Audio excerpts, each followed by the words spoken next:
loves, welcome back to my channel. A lot of things going on in the world and on social media and with people that we know, that we love, and there's a lot of things going on with our lives as well. It's a lot of pain. It's a lot of pain. It's a lot of confusion. It's a lot of hurt, anger. It's a lot of emotions and bad situations or just unfortunate series of events. Regardless if this is involving relationships, politics, money, your career, people, place, whatever it is. In a world that is moving so fast and you're always being stimulated, there's always something to think about, talk about, look about, next, you know what I mean? We start to forget the meaning and the purpose of life. And I understand that the meaning and the purpose of life, it's gonna be different for everybody. I have a holistic approach to it that I've been developing over time. And I've noticed that this is what brings me the most peace. You know, no matter what happens, if I can come back to this, I can be okay. And life is worth living. And I think that's the whole point, right? Like you just wanna keep going. You just wanna have a purpose, have a will to live. And you don't want that to be taken away from you so easily just because you lose something or somebody or an opportunity or something doesn't work out in your favor. So that's what I want to talk about today.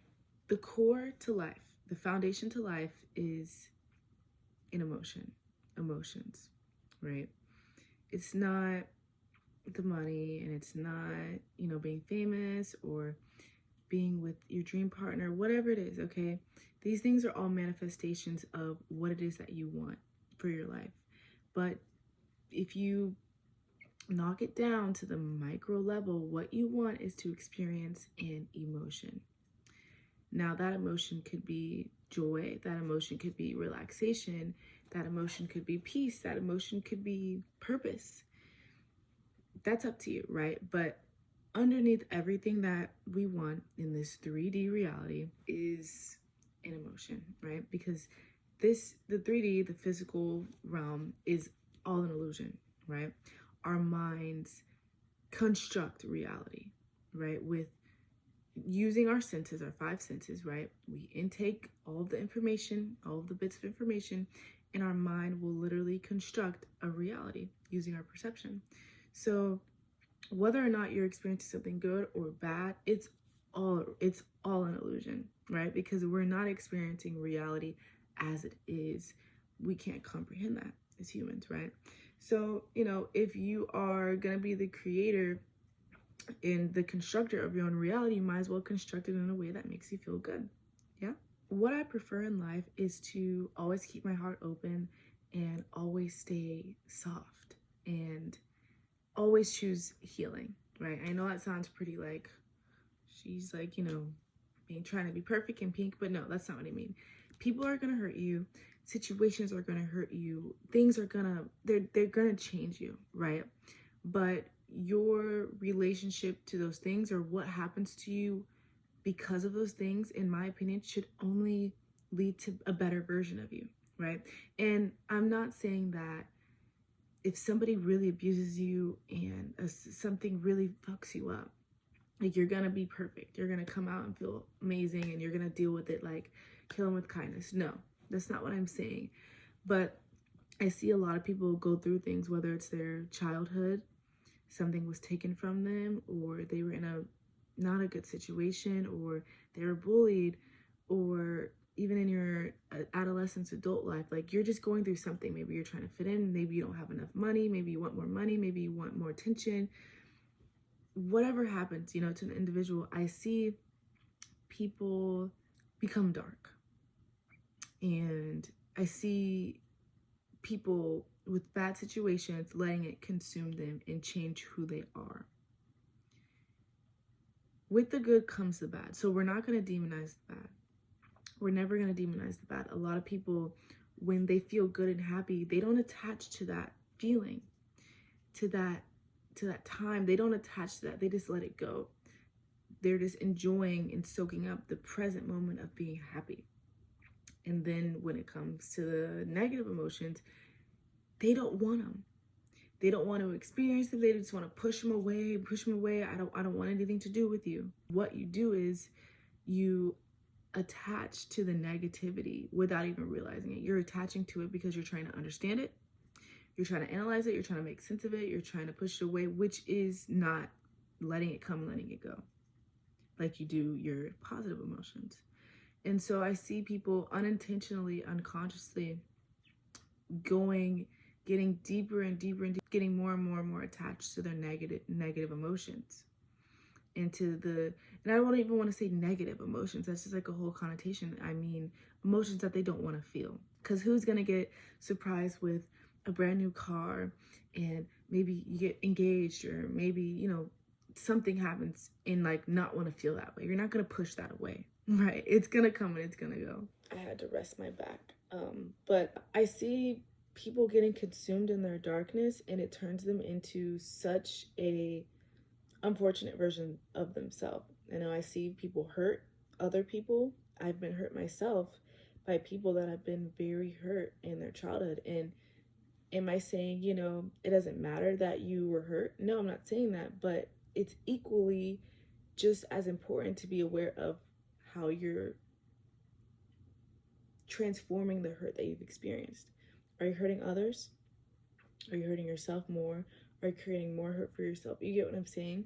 So I've been hurt by people that have been hurt, and I can have empathy, but at the same time, you have to hold them accountable to what they're doing, how they're continuing to feed into the pain and the avoidance of simply feeling your emotions and letting them go. Okay. Disclaimer. I'm not saying that this is easy. I'm not saying that this is simple. A lot of people need professional help to do this. That's fine. If something happened to you in your childhood that you couldn't even process, that's not your burden to bear. You know what I mean? Like, you can reach out and you can get help.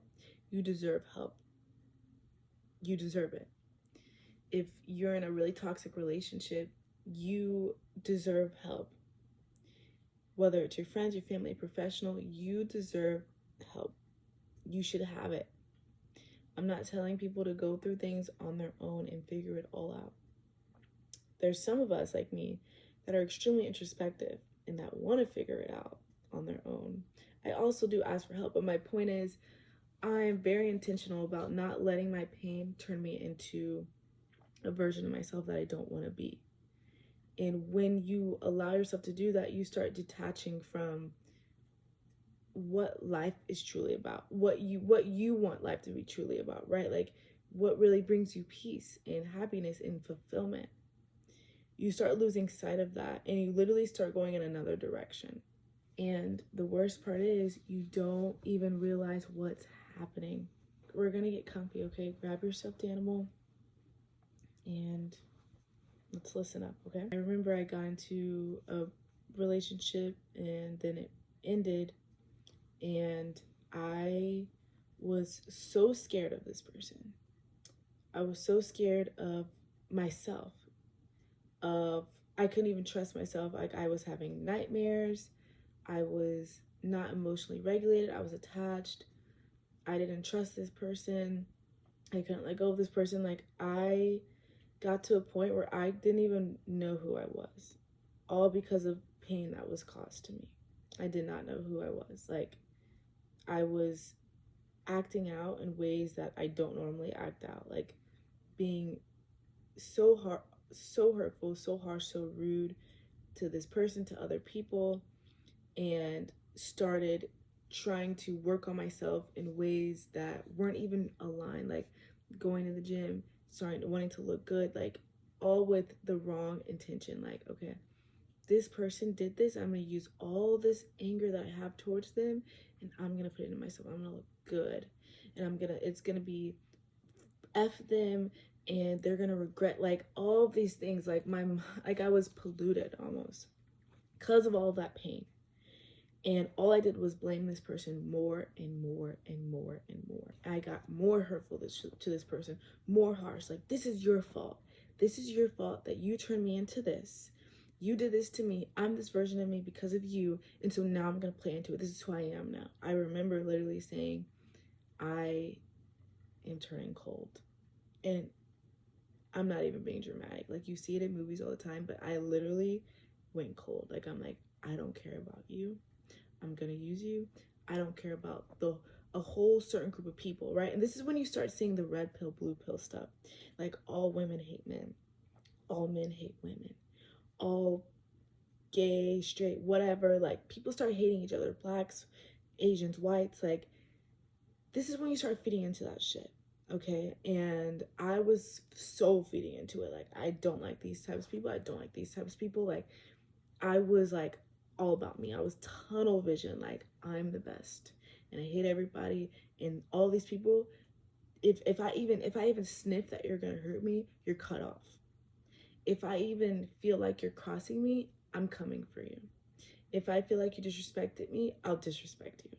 Like, I got so deep into it.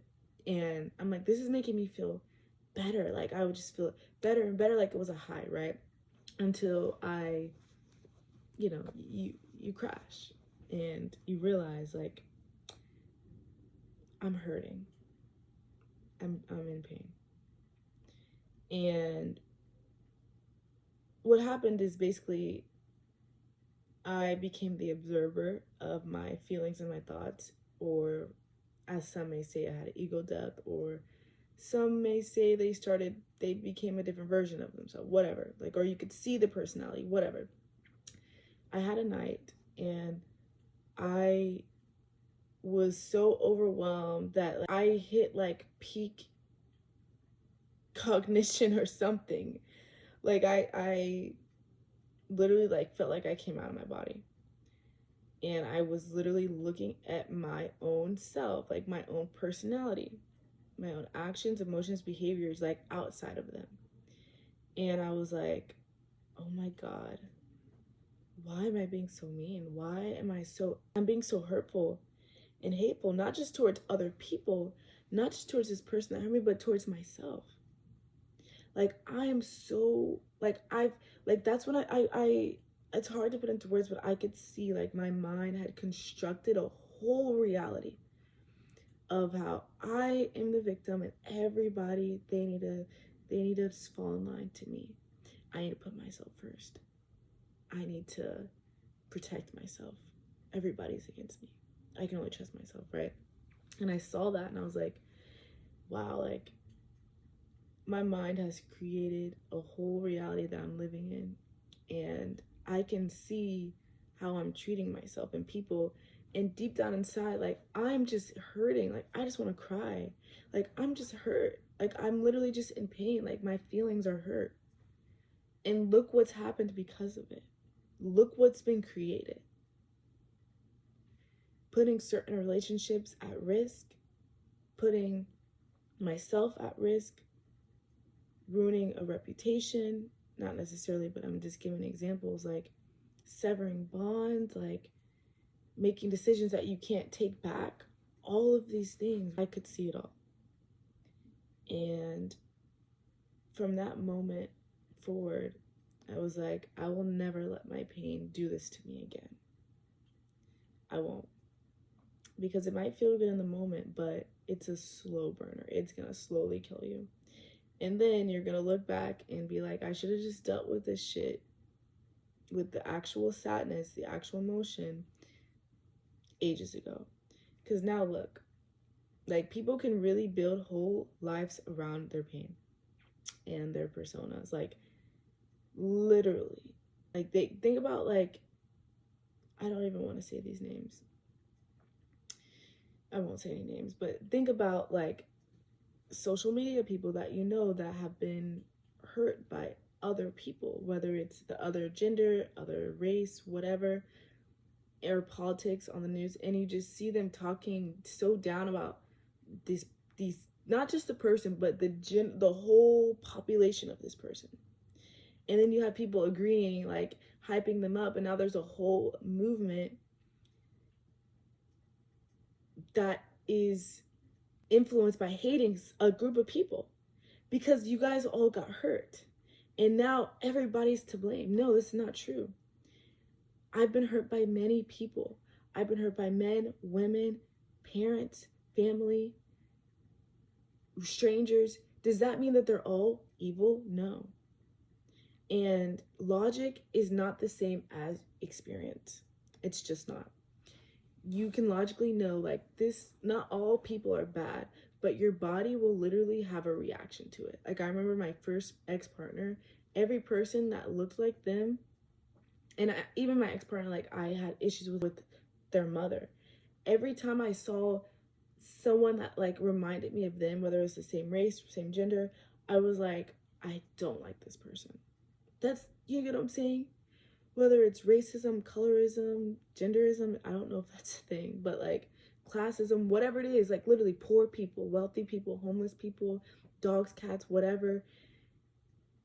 You just go for the whole thing, right?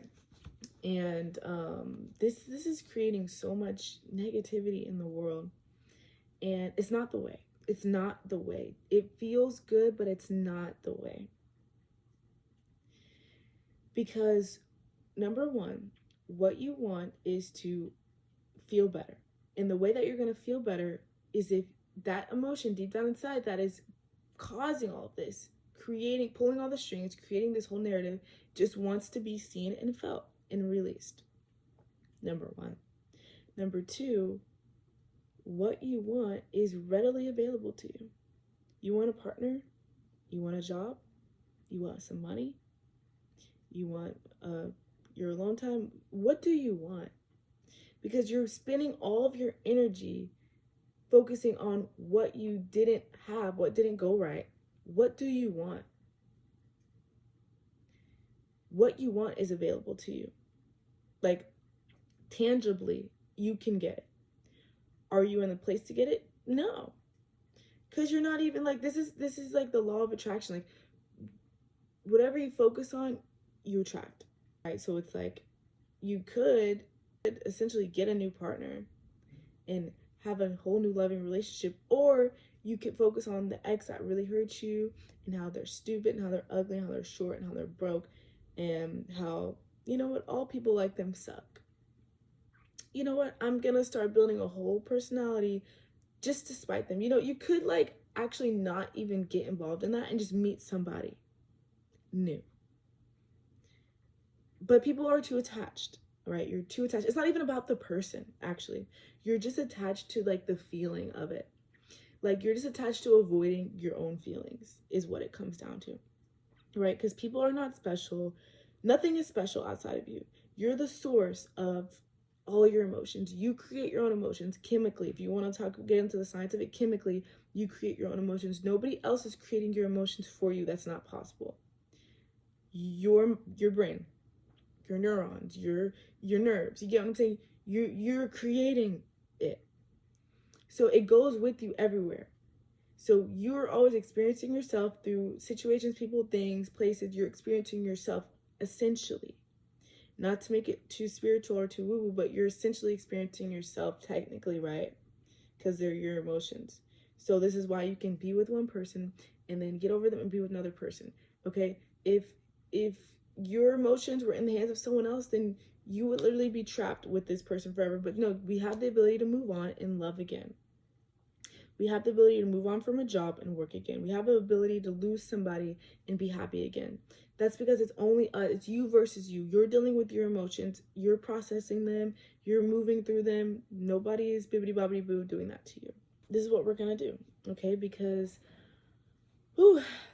it's easy to be angry, and it's actually easy to level up and use all that anger from somebody and do something good with your life. It is, but what is it going to get you? Where is it going to get you? Emotionally, in the same place. Because you're chasing the material things, you're chasing things outside of you to make something inside of you feel good. Why are you looking outside of you for a fix inside of you? Get what I'm saying? Are you gonna look outside of you, right? You see your pencil broke, right? You're gonna look inside of you and be like I'm gonna make this I'm gonna put this pencil back together with everything inside of me. No. If the pencil is broke, you're gonna continue to be looking outside of you and find some glue and put it back together. Okay. So Whatever's outside of you, let that be outside of you. Whatever's inside of you, let that be inside of you. My point is, you can't use the outside world to fix inside world problems, right? Well, and you can use inside world problems to fix outside world experiences. So the way that we're going to start experiencing our pain so that we can be a better version of ourselves is to meditate. With meditation comes action and consistency. All those things are important, right?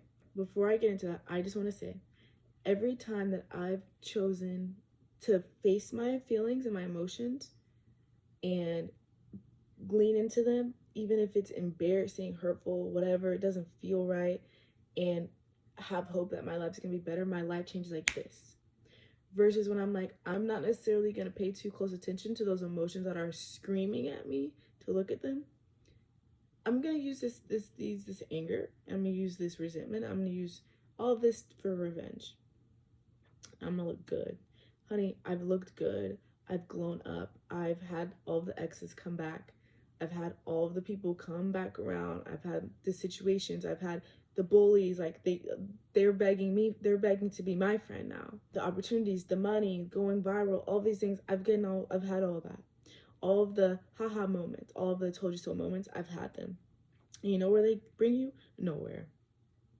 For a quick second, it's like, oh, I did that. And then it's like, okay, what's next?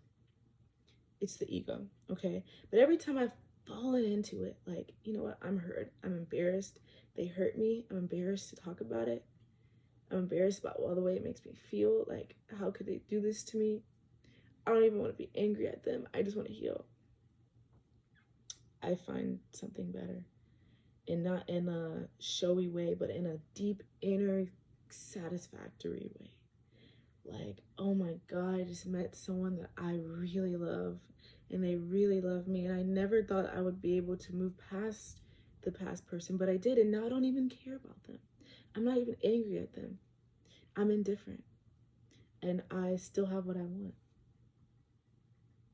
You get what I'm saying? Isn't that like a win-win?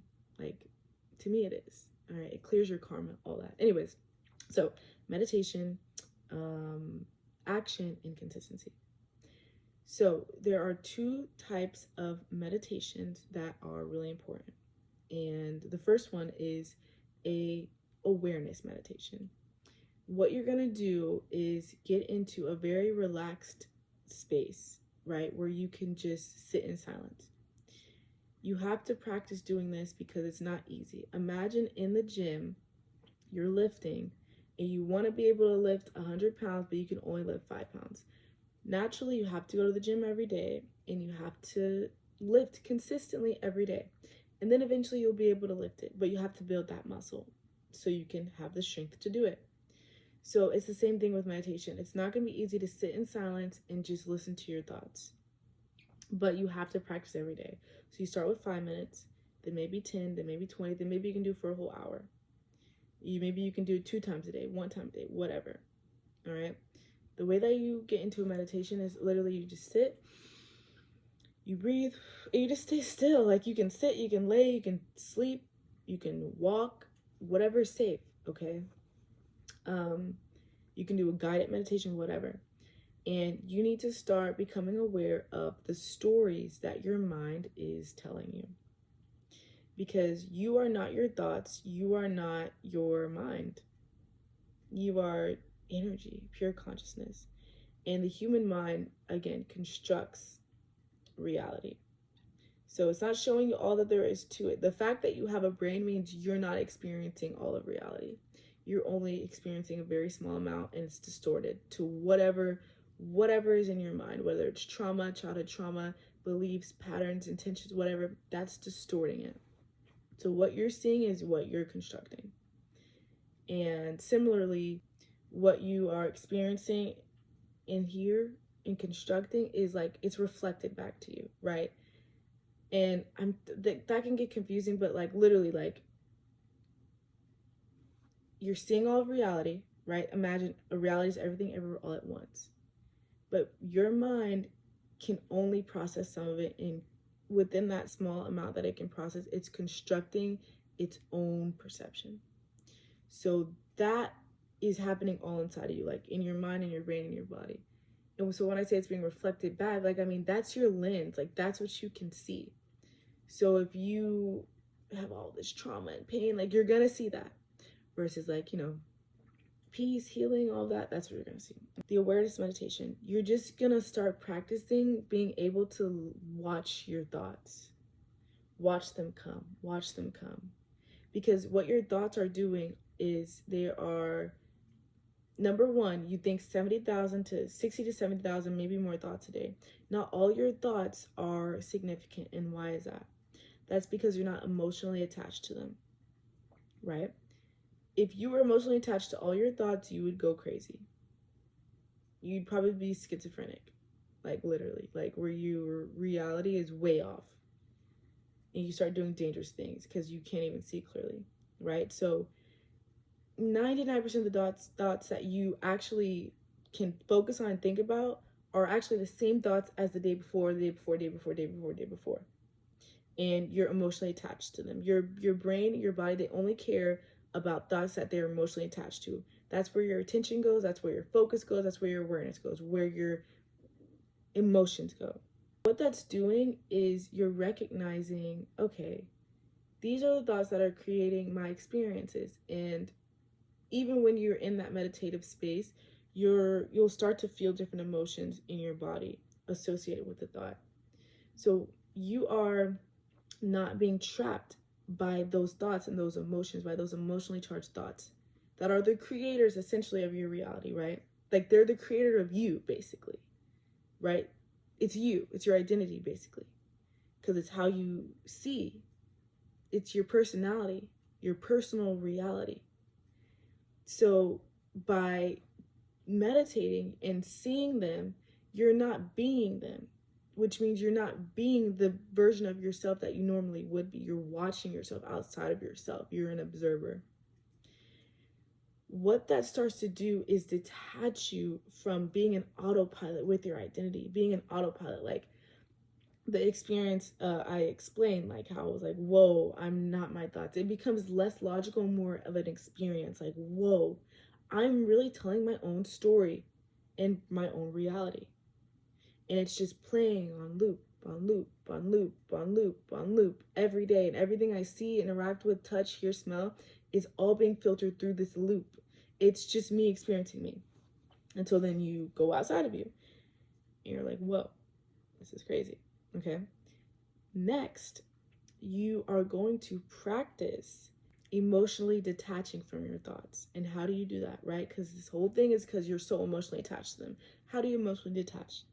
You do that by being in the meditative space, still seeing and experiencing the thought, and then returning back to something neutral, something physical, right? Because your thoughts are in your mind and your feelings are in your body. You need to bring yourself back to the present, which is physical. So whether that's on the emotion, whether that's on, and not the emotion in a mental way, you guys, the emotion in a physical way. An emotion is physical. Where do you feel it in your body? What does it feel like? What color is it? Or do you want to just focus on breathing? Like, if you want to be present and ground, you need to focus on things that are here right now. Your mind is everywhere. Everywhere, everything all at once. You can literally have memories of your childhood. Is that happening right now? No, it's not happening right now. You can have memories of when you were in a bad relationship. Is that happening right now? No, it's not happening right now. What's really happening right now? Nothing. That's what you need to be with. So when you practice seeing the thought and coming back to right now, seeing the thought, coming back to right now, seeing the thought, coming back to right now. Okay, I'm coming back to the emotion. I feel some sort of sensation in my chest. Or, you know what, I'm breathing in for 3 seconds, I'm breathing in for 2 seconds, or I'm feeling my fingers, or you get what I'm saying? Like, just right now, present. What that's doing is, it's like the same as building the muscle. You're showing your brain, and you're doing the work of removing the power and the value of the thought. The thought is losing all the emotion, right? Because you're not constantly going back to it, right? Because what happens is you think a thought, it makes you feel an emotion. That emotion triggers that same thought. And that thought, what does it do? You get what I'm saying? So when you can stop that, and that's why it happens so easily, and that's why it's a loop. It's been so consistent at going back and forth and back and forth and back and forth, and now it's a loop, and it's a loop that's telling your whole story, that's constructing your whole reality. So what you're doing is essentially breaking that loop. The thought comes, the emotion comes. Oh, the emotion doesn't go back up, it just releases.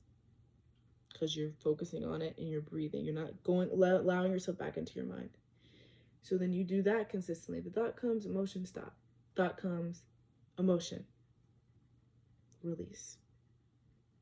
Thought comes, emotion, release.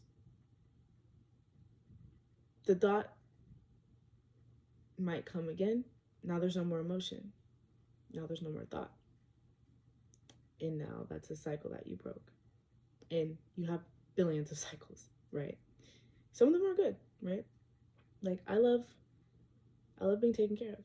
I love money. Okay? Like I've told all my partners that, and it works for me. Right? Like I'm like, I want some money. Or I'm like, I wish they would, spoil me, and then they spoil me. I feel good. I'm like, I want to be more spoiled. Like some things work, all right? But some things clearly don't. And so that is the object of the first meditation. The second meditation is going to be an embodiment meditation. Once you have, number one, become aware of who you are operating as and recognize it's not me, and you've detached from that thought. So now it's not, the thought can still come, but now that you're not emotionally attached to it, you don't even notice it. It can literally slip by you like any other thought in the day. Now that's removed from the loop. So that's not part of how you operate and how you function and see your reality, right? Now you get to create a new one. Imagine you have a loop, but the loop is like, I'm so happy, I'm so good looking, I'm so wealthy, my life is so good, everything works out. Like imagine that loop. Imagine that was running your life. You feel amazing. And no matter what happened, you would still come back to feeling amazing, because once these loops get going, they go. And it's really hard to stop them. You literally have to go through all these processes to stop them. So imagine now you put a good one in place, you're set for life. And it is that easy. It works that way. I'm not saying it's easy to do, but it is actually that simple. Like it can change your life like this. Now you're going to start embodying new things and creating new cycles. And the way that you do that is the same way. Get into a meditative state, but you start creating the emotions that you want to feel and the thoughts that you want to think. So say you want a relationship and you want a job, your dream job, and you want to live somewhere beautiful. Okay, you start thinking about that, and you keep thinking about it. And then you start feeling good about it. Like, and that's what happens with any visualization, right? You think about something, you get excited. That's what's happening, you guys. Do you see? You're thinking, and now it's creating an emotion. And what is that emotion going to do? It's going to create more thoughts about it. And those thoughts are going to create more emotions. And now you've created a whole new cycle. Life is a system. The human mind, the human brain, humans in general, the universe in general, it is a system. Systems operate. They're like cycles, right? It's not that living in a cycle is bad and having a system is bad. It's that you need to know how it works and you need to hijack it so it makes you feel good. That's all. We're just burning one cycle and creating a new good one.